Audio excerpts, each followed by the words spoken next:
උසුමකින් නරක හොකගේ ඔක්කොස කොහොමද ඉතින් මගේ යාළුවන්ට ඕන්නේ ඉතින් මම අද අරන් ඇවිල්ලා තියෙන්නේ නාරුටෝ කියන ජපාන් ඇනිමේ සීරීස් එකේ 8 වෙනි එපිසෝඩ් එක. ඔයා ඉතින් කලින් එපිසෝඩ් බලලා නැත්තම් ඩිස්ක්‍රිප්ෂන් එකේ තියෙන ලින්ක් එකෙන් ගිහින් ඒ ටිකත් බලලා එන්න කියලා මතක් කරනවා. එහෙනම් ඉතින් වැඩි කතාවක් නැතුව ආපු යමු අපේ වීඩියෝ එක බලන්න.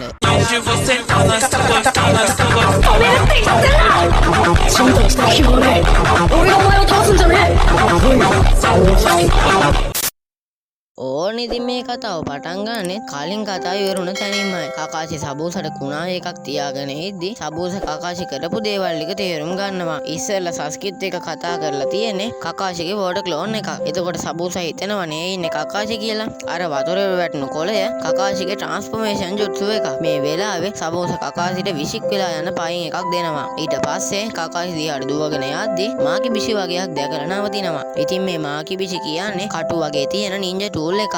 ඒක දාපුවාම පිටිපස්සෙන් පාන්නගෙන සතුරන්ට ඒක පෑගිලා එයාගේ ගමන නවත්තන්න හරි වේගය අඩු කරන්න හරි වෙනවා. හරි ආයෙත් කතාව පැත්තට ආවොත් මේ අතර කකාෂි බේරෙන්න එතන තිබ්බ ගඟකට පයින්නවා. සබූසා ඒ වෙලාවේ වතුරට පැනලා කකාෂිව හිර කරනවා. කකාෂි මේ වෙලාවේ සබූසගෙන් බේරෙන්න තාවකාලිකව වතුරට පැනපු එක ගැන දුක් වෙද්දි කකාෂිව හිර කරගෙන ඉන්න සබූසා තවත් වෝටර් ක්ලෝන් එකක් හදලා නාරුටෝලා දිහාට ඇටැක් කරන්න යවනවා. ඉතින් නාරුටෝලා ඉන්න පැත්තට දුවගෙන එන සබූසා නාරුටෝට පයින් එකක් ගහනවා. ඒකෙන් ඉතින් නාටක නින්ජා හෙඩ් බෑන්ඩ් එක ගැලවිලා විහික් වෙනවා. ඒක පාගෙන ගමන් සබූසා කියන්නේ ඔයාලා නින්ජලා කියලා කියන්නවත් සුදුසු අය නෙමෙයි කියලායි. ඕනේ ඉතින් මේ වෙලාවේ කකාෂි කට්ටියටම පැනලා දුවන්න කියලා කිව්වා. සාස්කේ සබූසාට ඇටැක් කරන්න දුවගෙන එනවා. ඒත් ඉතින් සබූසා සාස්කේ බෙල්ලෙන් මල්ලලා විහික් කරනවා. ඉතින් ආයේ සබූසා නාටෝ ගාවට යද්දි නාටෝ බයෙම ගහනවා. මේ වෙලාවේ නාටෝ එයාගේ අතීත සිදුවීම් ටිකක් මතක් වෙනවා. කොල්ලා ඉතින් ඒව මතක් කරලා ඊතර ධෛර්යය අරගෙන සබූසාගේ පැත්තට දුවගෙන යනවා. ඒත් ඉතින් වැඩක් වෙන්නේ නැහැ. ආයෙත් කුටි කන්න ඕන එකමයි උනේ. ඒත් එහෙම නැහැ. කොල්ලා එයාගේ නින්ජා හෙඩ් බෑන්ඩ් එක අරගෙන කලින් පාර කොල්ලා දුවගෙන ගිහිල්ලා තියෙන්නේ ඒක ගන්න.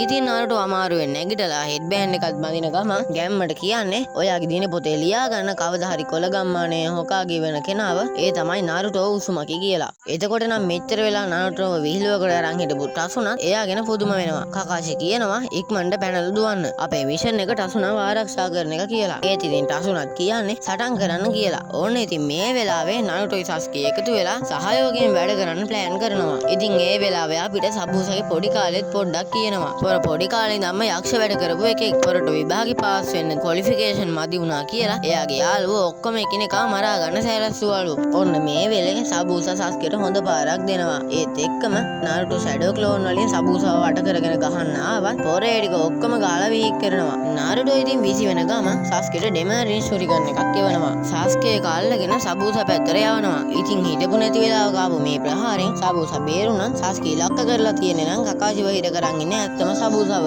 එයාගේ එක අතක් නිකන් තියෙන හින්දා එයා කොහොම හරි එකෙන් බේරෙනවා. ඒත් එතකොටම තවත් ඩෙමරින් ෂුරිකන් එකක් ඒ පැත්තට එනවා. සබූසා උඩ පැනලා ඒකෙන් බේරුණා. ඒ ඉඳලා තියෙන්නේ ට්‍රාන්ස්ෆෝමේෂන් වල නාරුටෝ. කොල්ල එකපාරටම සබූසාගේ පැත්තට කුණා එකක් එවනවා. ඉතින් ඒත් එක්කම නාරුටෝ 8 වෙනි එපිසෝඩ් එක ඉවර වෙනවා. මම 9 වෙනි එපිසෝඩ් එකත් ඉක්මනටම අරන් එන්නම්. ඔයාලා නාරුටෝ එපිසෝඩ් ඔක්කොම බලන්න කැමති නම් මගේ channel එක subscribe කරලා bell notification එකත් on කරලා තියාගන්න කියලා මතක් කරනවා. එහෙනම් ඉතින් මම අදට ගිහිල්ලා එන්නම්. හැමෝටම sayonara.